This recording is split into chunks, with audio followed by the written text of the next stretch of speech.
Hey friends, you good? Every day I feel like that meme from 30 Rock where Liz Lemon says, "What a week, huh?" And Jack Donahue replies, "Lemon, it's Wednesday." This is a parenting podcast, so I don't go out of my way to say things that are overtly political. What I mean by that is that I'm not going to get on a soapbox and wag my fingers at politicians. This podcast is for all parents, zero exceptions, so while I won't go out of my way to speak on politics, I'm also not going to avoid it. I'm a black girl dad who loves women's hoops. I speak on the mental health of parents. I advocate for paid leave for all. I reject the idea that masculinity can be found in only one form. I sure hope that my commentary on current events does not come as a shock to anybody. But why does everything have to be about politics, right? Because it is. Those potholes in front of your home, it's politics. The water you drink, it's politics. Your ability to say the absolute dumbest things online and not go to jail? You guessed it, politics. That's First Amendment, baby. But quick clarification, the First Amendment means that the government can't go after you for your insane hot takes, but we can. That's called consequences. As much as I try to keep this content evergreen, meaning that someone could find this 10 years from now and still find it relevant for that day, I'm recording this days after Donald Trump became the 47th president of the United States. What a timeline we are living in. No matter how you look at it, we are living in unprecedented times. I saw someone say recently, "I am tired of living in unprecedented times." And honestly, it resonated with me. Every week is another unprecedented event. Listen, I am no fan of Trump, but as a former Parks and Rec commissioner, I have to say it is kind of funny watching political pundits go insane with his every move. When I was a commissioner, I would have to remove myself from any conversation about a park within a half a mile from my home as to avoid any financial bias. This man created a cryptocurrency coin that enriched his personal value by tens of millions of dollars within a day. Do you think my swing vote on upgrading a 30-year-old slide by my house in my neighborhood park would add a single dollar to my net worth? Buddy, I wish it did. Then you've got folks who are screaming, "He can't do that! He can't do that!" And we're all coming to the realization that laws only go as far as people are willing to enforce them. Trump has built his political career on the phrase, "Oh yeah? Watch me." And sure, he's amassed a couple of felonies on the way, but on paper, the man's been successful. It's a frustrating time for anyone who tells their kids that truth matters, kindness matters, being accountable to your actions matter, you matter. In July of 2024, I wrote an article titled "Parenting in Unprecedented Times," and today, I'm going to read that to you.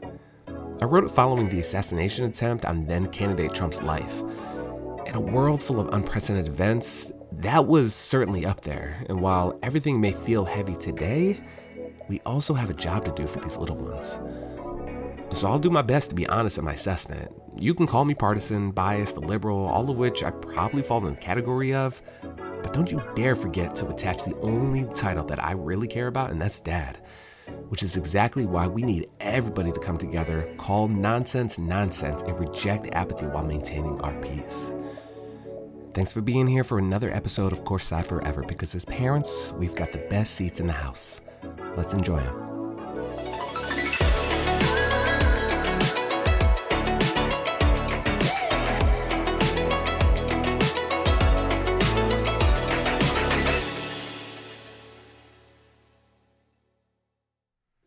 Parenting in unprecedented times. Our kids are waiting for us to build them a better world. Can we? Published July 17th, 2024. When an assassination attempt was made on former President Trump, I thought my reaction would have been stronger. While scrolling through Twitter, I came across a tweet that showed the former president on stage at a rally bleeding from his ear while surrounded by Secret Service members, fist raised in the air. The image didn't look like AI, and the author didn't appear to be of someone of journalistic relevance. I'd seen about 5 tweets before it, mostly about the NBA Summer League basketball, so my confusion left me with the feeling of, what is even happening right now? After a bit more digging, I saw, indeed, the former president had been shot on stage. But I guess he was fine? Twitter was filled with conspiracy theories within minutes of the events, and with the removal of verified accounts on Twitter, it's difficult to make sense of well-sourced information on that platform anymore. I switched from NBA TV to CNN, hoping to get a better idea of what was going on in Pennsylvania. Immediately, I heard a rally-goer describing a man getting shot and killed by a bullet that was meant for Trump. The description was horrifying, truly, truly horrific. My daughters were upstairs playing in the rooms as I folded laundry. I figured it would be a perfect time to catch the news, which is almost never on in our house. Soon, I heard a voice beside me. "Dad, can you help me?" My daughter needed her speaker charged. I quickly grabbed the remote to change the TV back to basketball, and as I changed the channel, I saw the chyron. Shooting leaves one dead at Trump rally in Pennsylvania. My heart sank. Did she see the chyron?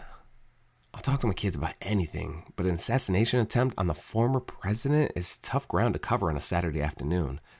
This just happened. Seriously, nobody knows what's happening right now despite their attempts to appear as experts on unprecedented events. At some point, I know we'll have to talk about it.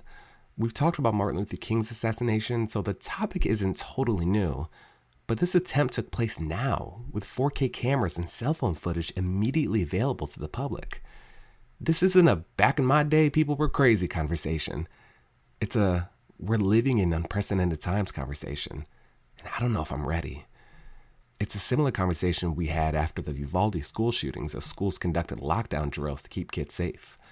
It's a similar conversation we had in March 2020 when life as we knew it changed and a simple trip to grandma's house would be postponed indefinitely. You would think we're professionals by now because every single election since I became dad has been the most consequential election of my life. With women's bodily autonomy on the line, voting rights at stake, and democracy itself up for grabs, every vote feels like life or death, and in many ways, it is. Your entire life has been one big unprecedented moment, kid. I don't know what to say. I don't know what comes next. I'm 38. And the rapid pace at which society has collectively lost its mind is baffling. I remember a time when I could casually mention something as mundane as road work without the conversation somehow leading directly to Dr. Fauci, the deep state, or God forbid, the end times. I recall a time when I could go to the grocery store or church without seeing some man in a t-shirt that said, "At least I didn't raise a liberal," or better yet, my fellow Californians, F. Newsom. A 5-minute stroll through your favorite social media app will show the least informed person you know sharing thoughts on the world that would drive Billy Madison's principle insane. Every so often, one of your friends will just casually share a post calling for a new civil war while enjoying Sunday brunch on a vacation. Earlier, I mentioned how I felt my reaction should have been stronger. I should have been shocked. We're talking about the attempted assassination of a former president who is currently running to become president again. Side note, I haven't read this in a little while. Shocker. He's president.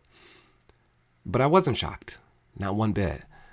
Saddened for sure. Listen, I think Donald Trump is the narcissist of narcissists who would grift his way into another buck if it meant taking your last unemployment check. The man has zero, and I mean zero empathy for anyone who can't make him money. That said, I wouldn't wish that fate on anyone, even those who've incited political violence in the past. This moment was inevitable. To be fair, I didn't think Trump would be the target of an assassination attempt, though anyone who's followed American politics since 2007 knew this day was coming. Opportunists have been riling up voters since a black man had a real chance to become the president of the United States. From the record-setting gun purchases after President Obama's 2008 victory to politicians openly refusing to accept election results, people are riled up. We've got Ivy League educated politicians telling their struggling constituents that their opponents are out to get them, and as a result, the future of American politics looks to have a countdown clock, and the seconds are moving faster than we like.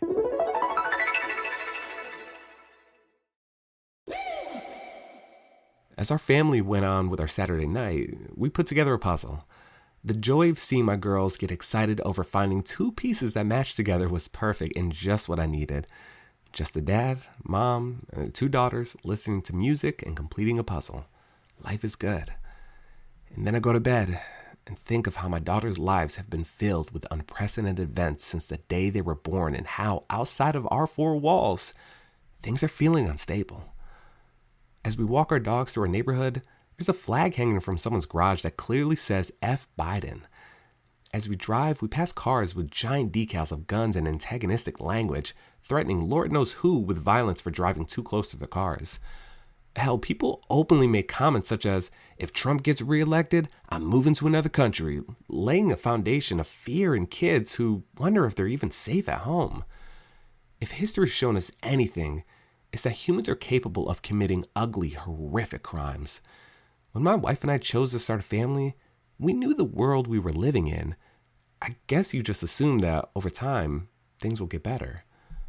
You assume that people will have access to more information and will start to mellow out, surely not falling for conspiracy theories or electing candidates for public office who are far past the human life expectancy.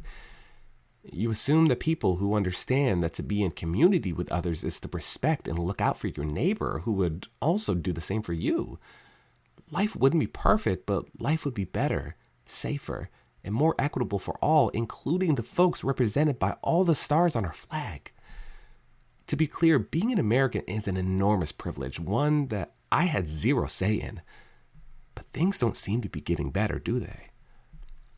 Despite their best efforts, doomsayers and political opportunists don't control my fatherhood.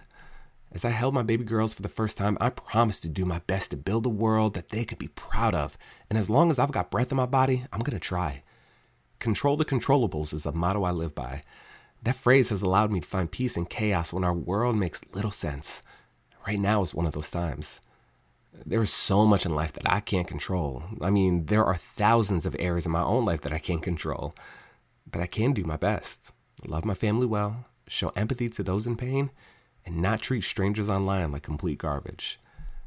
There's a direct correlation between our societal anxieties and the breakdown of decency.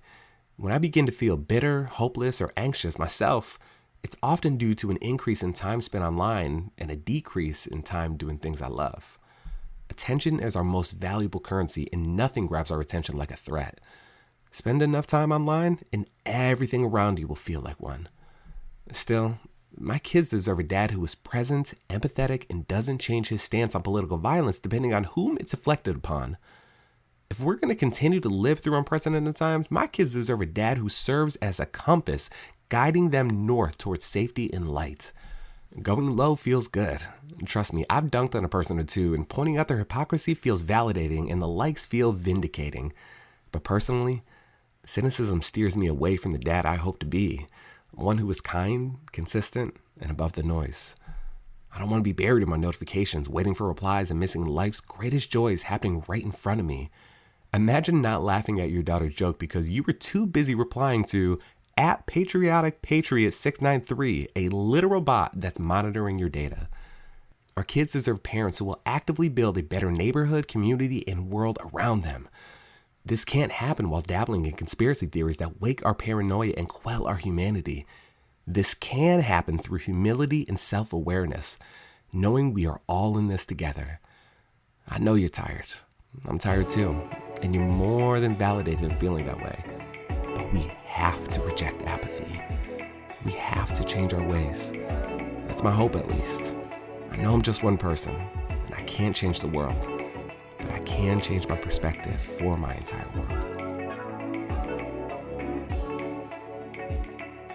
Thanks for being here for another episode of Courtside Forever, where our goal is to ensure that parents enjoy the best seats in the house. If you enjoyed this episode, share it with a friend or two, and feel free to reach out with any comments or questions. I'm your host, Ryan Rucker, and I appreciate you being here. Take care.